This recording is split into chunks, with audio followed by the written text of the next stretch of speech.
Hello everyone, my name is Jurassic Insider and welcome back to Jurassic World, the game. And here it is, the long requested ranking of every super rare creature in the game. The super rares are some of the most iconic creatures, especially in real life.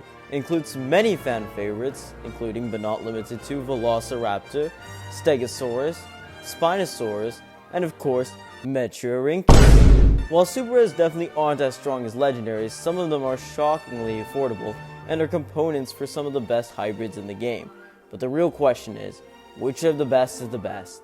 Today I'm going to be looking at all 15 Jurassic super rare creatures in unnecessarily excruciating detail and ranking them from worst to best. And yes, you heard me right, we're only looking at the non-hybrid super rare Jurassics. Aquatics and Cenozoics don't count because they're boring and will inflate the list. Not to mention, they'll all rank below the Jurassic creatures, obviously, and hybrids don't count because they're kind of their own thing and stats aren't really comparable. Now, you might be asking, and don't worry, we'll start soon, Jurassic Insider, how will you rank these creatures? Well, it's actually a combination of factors that's more than just DNA or amber and its stats. We'll also have to consider each creature's accessibility in the game, their hybrid, and even the design to accurately determine, with my own judgment of course, which of them are the best, and which ones are the worst. So without further ado, here is every super rare creature in Jurassic World game ranked. Number 15. Now most of the time when I do these little ranking videos, my bottom spot is usually just whatever the least good thing is. You know what I mean? There's just very few times where something is fundamentally flawed to the point where I'd call it a bad creature. However, this one time, there is one creature that is pretty far below the rest, and that is Aerotitan. Now on the super surface level, this guy doesn't seem too bad. First of all, it's a glass cannon, which is pretty rare to find in these starter creatures. And it looks pretty. But by all accounts, this just looks like your average Joe that could probably be a little bit higher, right? Wrong. Because there is one fundamental flaw with this creature. Why is he not unlockable in the Amber Market? Already, creatures that are exclusive to the Amber Market have much harder times placing highly on my list because it's so important to me that creatures that are useful are accessible, and the Amber Market is not only locked until you're level 27, but grinding Amber, as literally anyone would tell you, is more tedious than doing calculus. But not only is it not in the DNA market for, something reasonable like a battle stage or event, but it's not even in the Amber Market. At least then I'd excuse it. Oh yeah, and good luck trying to find this guy in packs because you're more likely to find a T-Rex Gen 2. Oh, but don't worry, its hybrid will probably make up for it. I'm not even saying the fact that this guy doesn't have a hybrid is the worst thing in the world. I mean, you know the Shunnosaurus and people rarely meme on that thing. But at the bare minimum, it should be available for 25,000 Amber. It will baffle me until the end of time why they never added it there. But also, I don't even care. Also, I don't even hate this creature. That's the thing. It doesn't even look that bad. I use it pretty freaking often. It's a decent pterosaur that can do a pinch of attack in a little bit. That's pretty useful, honestly, by all accounts. But just getting it to that point and then having to sacrifice it for something useless like a collector's exchange is basically you saying that you're not going to get it back for years, which is an absolutely ridiculous thing in my opinion. I don't know why this guy isn't here. Put this guy in the Amber Market and everybody will happy. The world can end. We can all go to bed. I missed the part where that's my problem. Here's the creature I think most of you actually expected to be bottom on this list. Metriorhynchus. This guy's probably one of the biggest outliers of all the super rares, with the exception of Aerotitan, who is obviously very different from the rest. While this guy was decent when he was first introduced, being the only super rare amphibian, it's since been usurped by two other creatures that were added as amphibians into the super rare category as well. Not to mention, there's just generally better options around it, and getting this guy doesn't really make much sense. It's got one of the worst stats, it's not even unlockable in event or the battle stage, so you have to get in the Amber Market.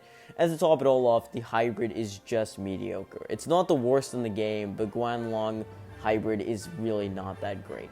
So overall, kind of a boring creature. There's nothing objectively that makes it that bad. It's a very simplistic looking creature. It can be kind of effective whenever you do use it, but it's definitely not my go-to pretty much ever. Parasaurolophus. Next up is Parasaurolophus, another Amber Market creature that is just sort of okay. I think what puts this guy above Metri and what made me actually put it above him, since it was actually going to be a little bit lower, was the fact that it kind of had a Stampede event a couple years ago. While this is a recent thing, and I guess you could count the fact that all of these creatures were unlockable in the DNA market through battle stages before 2019, this is a very recent event, and it showed up extremely often. It almost showed up for an entire month, just on repeat. So you could get multiple Parasaurolophuses. Parasaurolophi? I don't even know. You could also do the same thing for Supersaurus, and we'll get to that once we get to the actual creature itself, but regardless, that did make this creature a little bit better. What puts this guy still relatively low is literally everything else. The stats are very mediocre, and pretty much the worst, actually, out of all of the super rares, and the hybrid is just not that good. Parasaur looks pretty, but that's about all the compliments I can give it. It's pretty bad. Eupocephalus! Next up, Euplocephalus, another creature that is exclusive to the Amber market. I think you're noticing a trend. There's actually two different Ankylosaurs that are part of the super rare, which is kind of weird, but this guy is definitely the weaker one, not just in terms of stats, but just in terms of total usability. Once again, it's another one of these herbivore hybrids that just sort of has a decent hybrid, a decent to bad hybrid, and this one is probably one of the better ones, but again, there's a lot of these things that just really act as really big health tanks that don't really offer that much viability and that much usability or range, which is all things that you want to see in a good hybrid, you know? On its own, though, it's really not the worst creature out there. It's pretty solid and decent, got a fun little tanky design. It's okay. It's not like it's super rare, and you'll probably even get it max without any other creatures, but it's not like Parasaurolophus where it's super accessible. This one is really only above that one just because of the hybrid. Speaking of Parasaurolophus, we got its stats twin, the Rajasaurus. We're going to be seeing a lot of those. A lot of these guys just copy-paste stats from each other. I don't even know why. Rajasaurus is the first carnivore here, and once again, just like Metriorhynchus, it's kind of outclassed by the two other creatures that are in its same, class. Rajasaurus itself is still pretty solid, though. It's got a lot going for it. One of its biggest things is actually its hybrid, which is Rajastega, dare I say, or if you're civilized, Cookie. Now, this is a very solid hybrid, but it is slightly more late game than many of the other things you'll be unlocking, so by that point, you don't really have to worry about the fact that it's locked beyond the Emerald market, which I do think gives this guy a decent advantage. However, in pretty much every other regard, the stats are really just okay. It's the worst of the super rares, and it's not like it's the worst by a mile, but it's just not really that usable.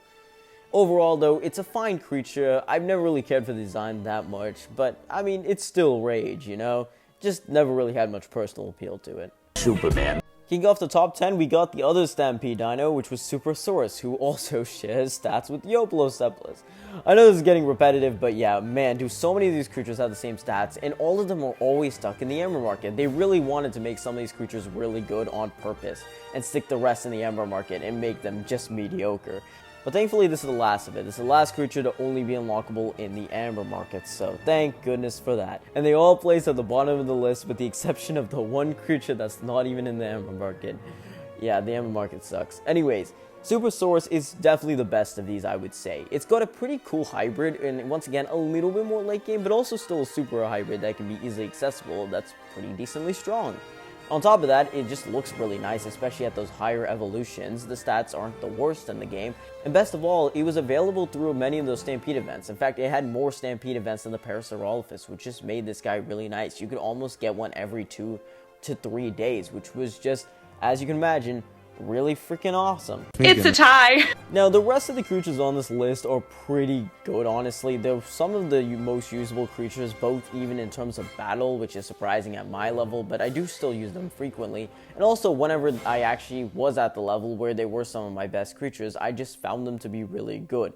Again, the main pitch to most of these is the fact that they are unlockable for DNA, either through an event or even better through a battle stage, but I definitely still have my opinions. As you saw, the next two are kind of a tie, and I really could not pick which one was better. If you asked me a couple of years ago, I would have said Quetzalcoatlus was better than Zygangopterus, but now I really can't tell you. Right now, they're both just about as usable. Yes, I know Quetzalcoatlus technically has higher ferocity by a little bit, but Zygangopterus has a little bit more attack, and I kind of take both in different scenarios. It really depends. I don't really use Quetzalcoatlus for the health. I don't really use either creature for anything. So, depending on which one I just kind of feel like using, that's just ends up what happening. I don't really care either way about the stats. It's really just about the usability. I guess if I had to place one higher, I would probably say Quetzalcoatlus, because although Zygangopterus is easier to unlock because of the battle stage, it isn't that much cheaper than Quetzalcoatlus. Also, Quetzalcoatlus makes a slightly better hybrid that's a little bit more late game. Neither of these hybrids are amazing, but Tropogopterus is a little bit less good in my opinion because it's just not very strong, while Terraquetzal is. Obviously, that's a tournament creature. You have to spend a lot of DNA on it.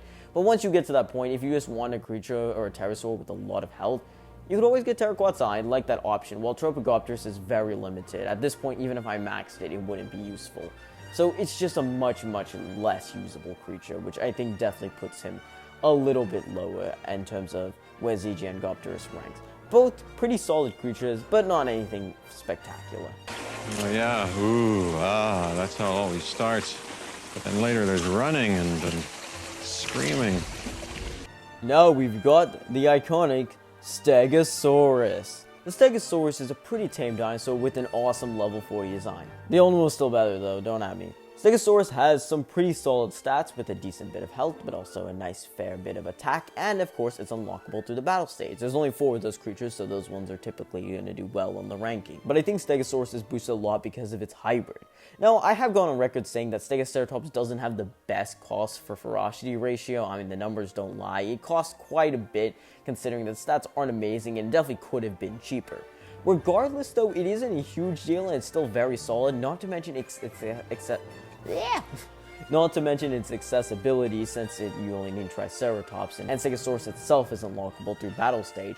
But also, best of all, it has an awesome super hybrid that is very usable. Getting super hybrids automatically makes the hybrid a lot better, and that's going to make the creature a lot better. And Monostegotops is one of the best in the game because it's a nice, solid, usable herbivore that's just not really that difficult to get because of how abundant its creature DNA is. So that makes it very, very solid. It's a very roundabout way of saying that Stegoceratops might not be the most amazing thing on its own, but whenever you put into fact its hybrid, that makes it quite a bit better. Dinosauruses. Ankylosaurus. Next up, we've got Ankylosaurus, another tanky herbivore, and this one looks freaking weird. It looks like a cockroach. I don't know why it looks like that. Weird design aside, it does still have some very awesome qualities. It's got over 1,000 health, which very few super rares have, which is really awesome. It isn't too difficult to unlock, but best of all, I think you guys all know it, its hybrid is probably the best super rare hybrid out there. I know, Spinoraptor, I love you, my boy, but come on, Ankylodocus is objectively awesome. It's just an awesome creature that really doesn't take too much out of you, but can really hold you into late game. I know I'll be using Ankylodocus for pretty much the rest of my account maybe, because it's just so usable and strong, but just very solid and not super detrimental to get either, which is the best kind of hybrid. It's very good, and I think this guy's boosted a lot because of that. On its own, it's still a very solid creature, quite cheap, not a bad one to get max, especially if you're going to try to get Ankylodocus. Well, yes, Stegoceratops has a lot more to it in terms of its super hybrid and stuff.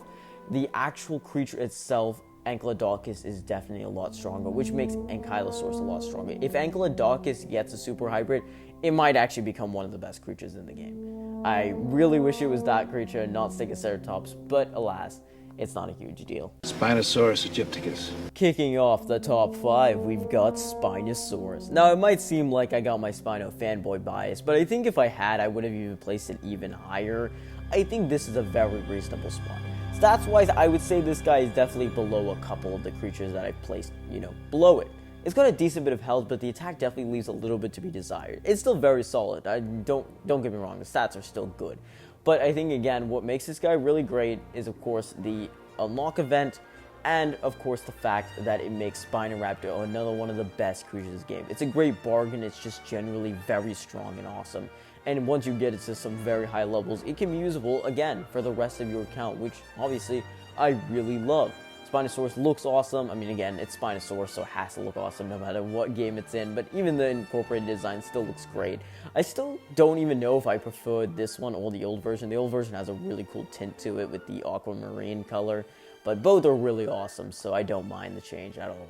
Still, an awesome creature that's very solid, got a lot of usability, makes a ton of sense to max even early game, but I have to admit, there is still 2 carnivores that just have to be placed higher.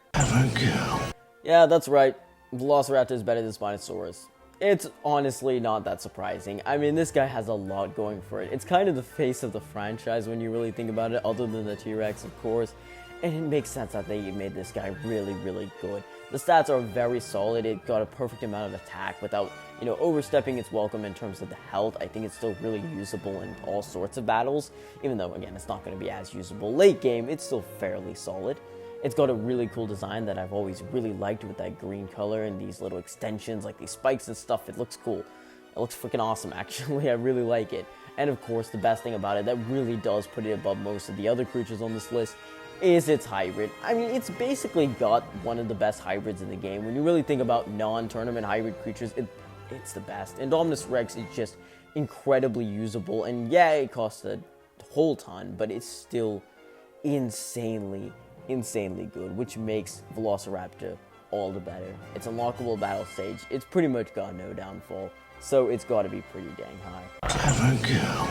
2. But what could be better than Velociraptor? Of course, Velociraptor Gen 2. I bet you guys expected this to possibly even be at the top spot, but there's a couple things that hold this guy back. The main and most obvious thing, of course, is the accessibility of this creature. There has pretty much only been one unlock event ever reported in history for this creature. It got one locking event in a Gen 2 Fury. Before then, though, it's almost impossible to get this guy from normal packs. You'd have to do the Gen 2 Fury events, which showed up for about a month. For a while there, they didn't show up at all. But finally, this guy got one unlock event, and that was about it. We don't even know if it's ever going to return. Now, yes, the fact that it did get an unlock event is really, really good. It makes this creature a lot better. I myself did it. However, it is, again, just one event, and it's pretty easy to miss if you just, missed it. So, it is a little bit unfortunate for the people who did miss it, and I think that does make this creature not as accessible as it could be. Also, a little thing here, I'm not super fond of the design. It looks fine. Obviously, it's the same model as the Velociraptor Gen 1. It's just the colorings don't really look as great in my opinion, but, I mean, it's alright. I know there's a lot of complaining for a creature that's this high on the list because honestly everything else about this creature is amazing. I don't even know how to get started on the stats. It dwarfs every single super rare pretty much. It's not really even that close. It's genuinely awesome how good this guy is. I mean, yeah, he's not the most usable of all time since he doesn't have one stat that's a lot better. It doesn't have a ton of health or a ton of attack that makes it way more usable, but it still is pretty dang good on its own. And that's really great. And of course, not to mention its hybrid is fantastic, being Indominus Rex Gen 2, almost as good as the original, with, again, the accessibility being the main issue. But still an awesome creature, and if you do have both at good disposal, you could make this hybrid. And that makes Velociraptor Gen 2 a lot better, and a lot nicer overall.